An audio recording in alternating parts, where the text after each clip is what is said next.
May മാസം 25-26 തീയതികളിൽ റോമിൽ വെച്ചുള്ള പ്രഥമ ആഗോള ശിശുദിനാഘോഷത്തിന് ഇറ്റാലിയൻ ശില്പിയായ മിമോ പാലദീനോ ക്രിസ്ത്യൻ സംസ്കാരത്തിന്റെ ചിത്രങ്ങളുള്ള 4 മീറ്ററിന് മുകളിൽ ഉയരമുള്ള ഒരു വലിയ കുരിശ് നിർമ്മിച്ചു നൽകി. ആഹ്ലാദത്തിന്റെ കുരിശ് എന്നാണ് മിമോ കുരിശിന് നൽകിയിരിക്കുന്ന പേര്. ചരിത്രത്തിൽ ആദ്യമായി നടക്കുന്ന ഒരു വലിയ സമ്മേളനത്തിന് ഇപ്രകാരം ഒരു കുരിശ് നിർമ്മിച്ചു നൽകാൻ സാധിച്ചതിൽ തനിക്കുള്ള സന്തോഷവും ചാരിതാർത്ഥ്യവും മിമോ പങ്കുവച്ചു. ഈ ചരിത്ര സംഭവത്തിന്റെ നായകന്മാരായ കുട്ടികൾക്ക് വേണ്ടിയാണ് താൻ ഇത് നിർമ്മിച്ചതെന്നും കുരിശിൽ ചിത്രീകരിച്ചിരിക്കുന്ന ചരിത്രത്തിന്റെയും സംസ്കാരത്തിന്റെയും ഘടകങ്ങൾ കണ്ടെത്താൻ അവർക്ക് സാധിക്കുമെന്നും അദ്ദേഹം കൂട്ടിച്ചേർത്തു. ഞായറാഴ്ച തെക്കൻ ഫിലിപ്പീൻസിലെ ബൈബിൾ ശുശ്രൂഷയ്ക്കിടെ ഗ്രാമത്തിലെ സാന്റോ നിനോ ചാപ്പലിന് നേരെ ഗ്രനേഡ് ആക്രമണം. 2 പേർക്ക് പരിക്കേറ്റു. പെന്തക്കോസ്ത് ദിനത്തിൽ കോട്ടബാറ്റോ സിറ്റിയിലെ സാന്റോ നിനോ ചാപ്പലിൽ രാവിലെ 10:30ഓടെയാണ് ഗ്രനേഡ് ആക്രമണം നടന്നത്. മോട്ടോർ സൈക്കിളിൽ വന്ന 2 പേരാണ് ആക്രമണം നടത്തിയതെന്ന് പ്രാഥമിക റിപ്പോർട്ട്.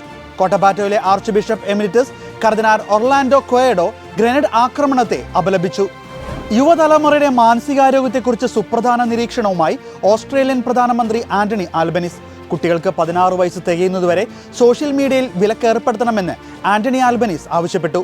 സമൂഹ മാധ്യമങ്ങളിൽ അക്കൗണ്ട് തുറക്കാനുള്ള പ്രായം 13-ൽ നിന്ന് 16-ലേക്ക് ആക്കണമെന്നാവശ്യപ്പെടുന്ന പ്രചാരണത്തിനും ഓസ്ട്രേലിയൻ പ്രധാനമന്ത്രി പിന്തുണച്ചു.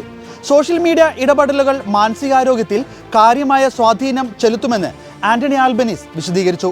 വിവിധ തരത്തിലുള്ള കായിക ഇനങ്ങളിലും മറ്റും സാധാരണ രീതികളിലും കൗമാരക്കാർ ഇടപെടുന്നത് മാനസികാരോഗ്യമുള്ള തലമുറയ്ക്ക് ആവശ്യമാണ്. ഇതിനായി സമൂഹ മാധ്യമങ്ങളിലെ ഇടപെടലിന് നിയന്ത്രണം വേണമെന്നും ആന്റണി ആൽബനീസ് വ്യക്തമാക്കി.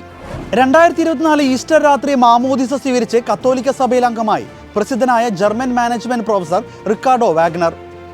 കൊളോണിലെ ഫ്രീസേന്യു സർവകലാശാലയിലെ സസ്റ്റൈനബിൾ ആൻഡ് കമ്മ്യൂണിക്കേഷൻ വിഭാഗത്തിലെ പ്രൊഫസറും മീഡിയ സ്കൂളിന്റെ ഡീനുമായിരുന്നു ഇദ്ദേഹം. ഈസ്റ്റർ രാത്രിയിൽ റിക്കാർഡോ കൊളോണിയൽ ഡൊമിനിക്കൻ വൈദികർ നടത്തുന്ന വിശുദ്ധ അന്ത്രയോസിന്റെ ദേവാലയത്തിലാണ് മാമോദിസായും സ്ഥൈര്യലേപനവും വിശുദ്ധ കുർബാനയും സ്വീകരിച്ച് കത്തോലിക്ക സഭയിൽ പൂർണ്ണ അംഗമാകുന്നത്. വിശുദ്ധ അപ്പോസ്തലന്മാരായ പത്രോസിന്റെയും യോഹന്നാന്റെയും വസ്ത്രങ്ങൾ പ്രദർശിപ്പിക്കാൻ ഒരുങ്ങി വത്തിക്കാൻ മ്യൂസിയങ്ങൾ.